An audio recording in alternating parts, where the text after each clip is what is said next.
The restaurant is an upscale Italian establishment in New York's Little Italy. Crystal chandeliers cast warm light over white tablecloths. The walls are adorned with vintage photographs of Sicily. Soft jazz plays in the background. Sophia Martinez, 28, a waitress with intelligent eyes and graceful movements, efficiently works her section. She wears the standard black uniform, her dark hair pulled back in a neat ponytail. Despite the humble attire, there's something distinguished about her bearing. The restaurant buzzes with quiet conversation until the front door swings open. Vinny Calabrese, 52, enters with his entourage. He's imposing, tailored suit, slicked-back salt and pepper hair, gold rings on 3 fingers. Behind him are Tony and Marco, 2 hulking associates in expensive suits. Tony holding the door after you, boss. The maitre d', Gabriel, hurries over, slightly nervous. Gabriel, Mr. Calabrese. Your usual table is ready, sir. Vinny, dismissive wave. Yeah. Make sure nobody bothers us tonight. Capice? Gabriel, of course, sir. Right this way. Gabriel leads them to a corner table, the best in the house. Other diners glance over, some quickly looking away. Vinny settles into his chair like it's a throne. Tony and Marco flank him. Sophia, assigned to this section, takes a breath and approaches with menus. Sophia, warm, professional. Good evening, gentlemen. Welcome to Bella Notte. My name is Sophia, and I'll be taking care of you tonight. Can I start you off with something to drink? Vinny barely glances at her, studying the wine list. Vinny to Tony, in Italian, guarda questa. Probabilmente non è la differenza tra Chianti e Kool-Aid. Look at this one. She probably doesn't know the difference between Chianti and Kool-Aid. Tony snickers. Marco grins. They assume she doesn't understand. Sophia, in perfect Italian, calm and professional. In realtà, signore, potrei consigliere un excellent Brunello di Montalcino del 2015. A robusto, complesso, esi abbina perfettamente con I nostri piatti di carne. Actually, sir, I could recommend an excellent 2015 Brunello di Montalcino.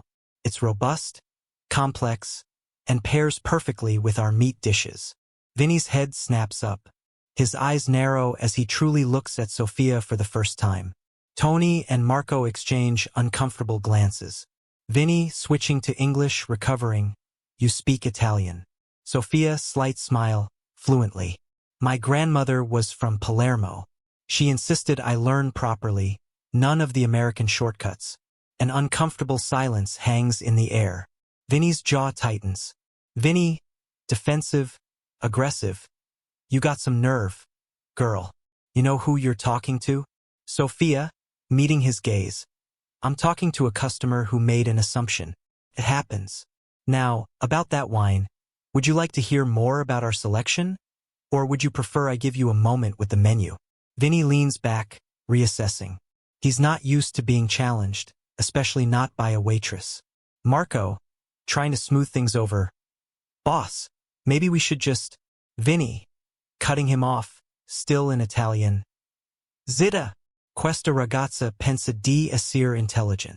Shut up. This girl thinks she's smart. He turns to Sophia with a condescending smirk. Vinny, so indeed. In Italian, dimmi cara, cosa fa una ragazza istruita a servire tavoli? Troppo stupida per trovare un lavoro vero. Tell me, dear, what's an educated girl doing serving tables?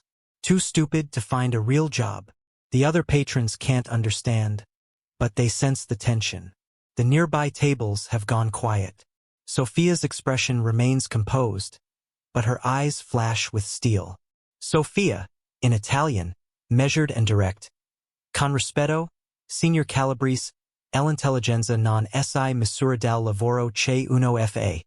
Modicum tratta gli altri. Io servo tavoli per pagarmi il dorato in letteratura italiana del Rinascimento alla Columbia. Lei insulta cameriere per sentirsi potenti. Chi è davvero stupidoca? With respect, Mr. Calabrese, intelligence isn't measured by the job one does, but by how one treats others. I serve tables to pay for my PhD in Italian Renaissance literature at Columbia. You insult waitresses to feel powerful. Who's really stupid here? Tony's mouth drops open. Marco coughs into his hand. The color drains from Vinny's face, then floods back red. Vinny, standing abruptly, voice rising. You dare. Do you have any idea who I am? I could have you fired with one phone call. Sophia calmly. I'm sure you could. But before you do, perhaps you should consider that everyone in this restaurant heard your tone. Even if they didn't understand your words. They're watching right now. Vinny glances around. Indeed, the entire restaurant is watching, staff frozen mid-service. Diners staring. Gabriel hovers nervously at the edge of the scene. Sophia ONT'd. Softer, but firm. And between you and me, Mr. Calabrese, the owner of this restaurant is my uncle. He opened Bella Notte 30 years ago when he came from Napoli with nothing but his recipes and his pride. He taught me that everyone deserves respect, from the dishwasher to the most powerful customer. It's the foundation of Bella Figura. But I think you already know about that concept, don't you? Vinny stares at her.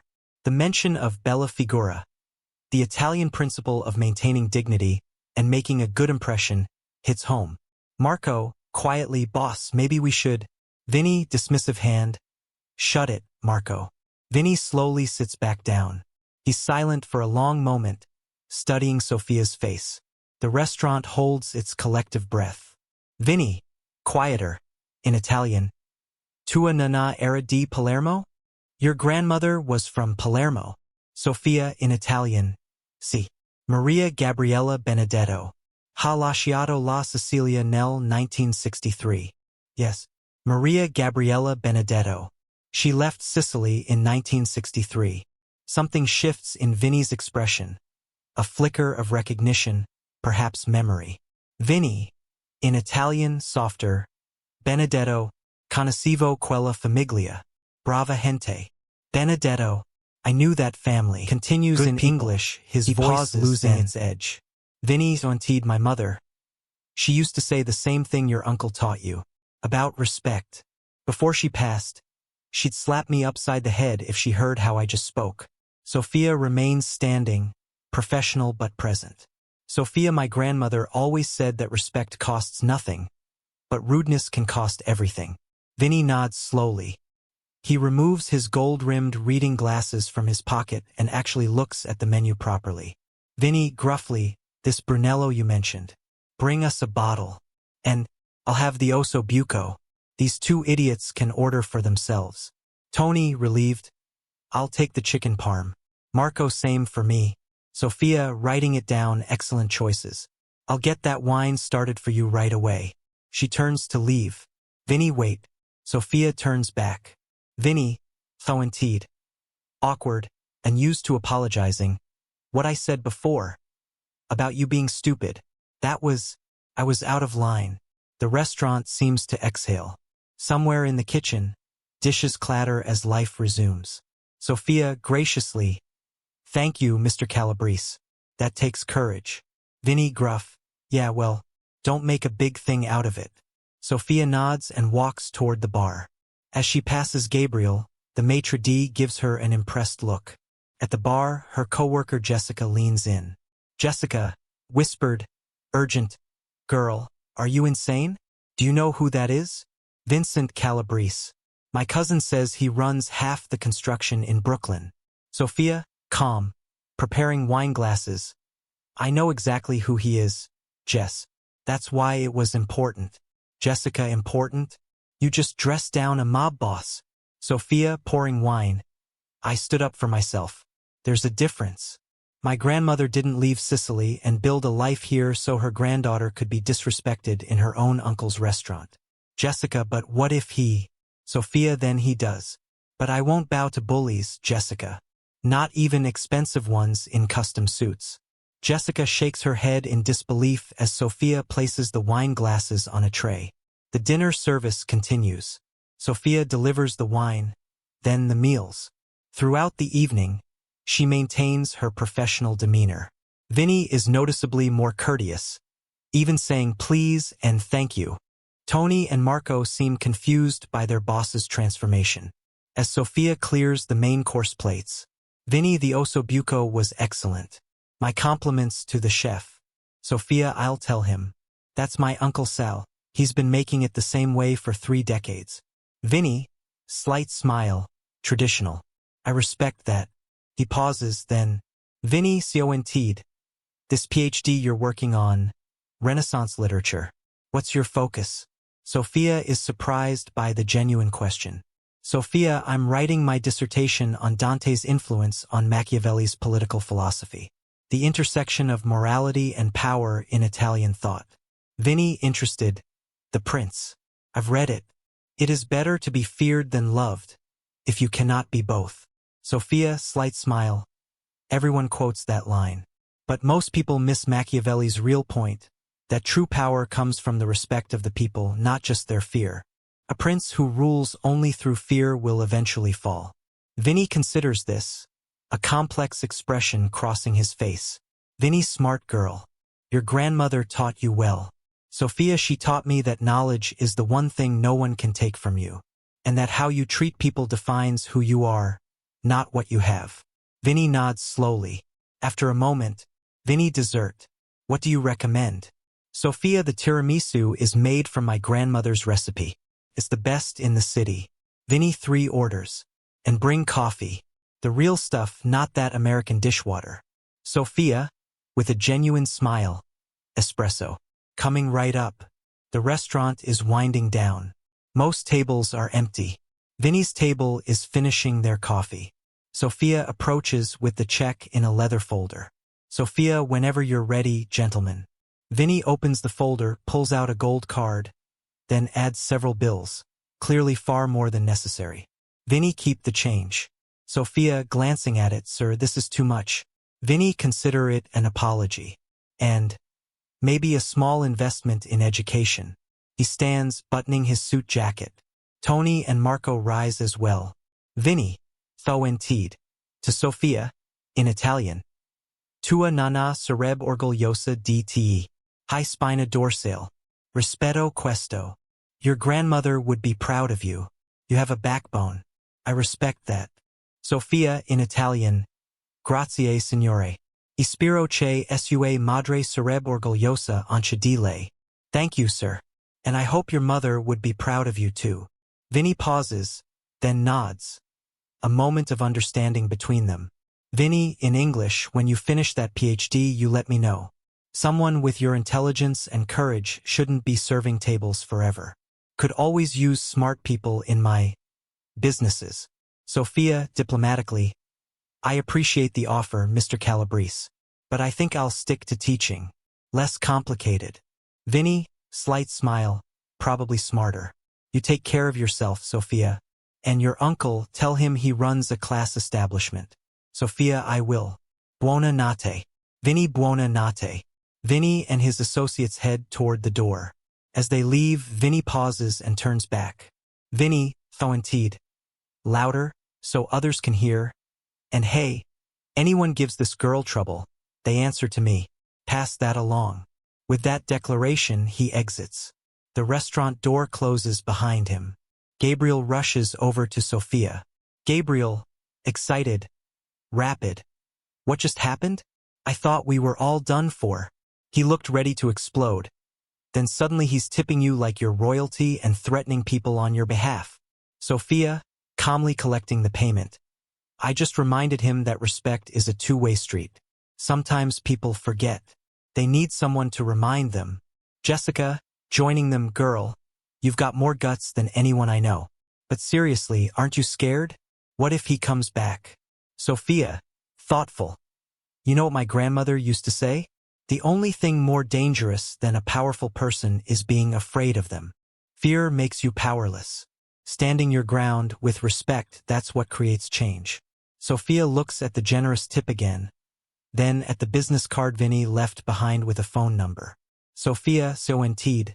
Besides, I think Mr. Calabrese and I came to an understanding tonight. Sometimes all a bully needs is someone to stand up to them. Reminds them that power doesn't mean permission to disrespect people. Uncle Sal emerges from the kitchen. Gabriel told me what happened. 60s. Are you okay? Wiping his hands on his apron. Sophia hugging him. I'm fine, Zio.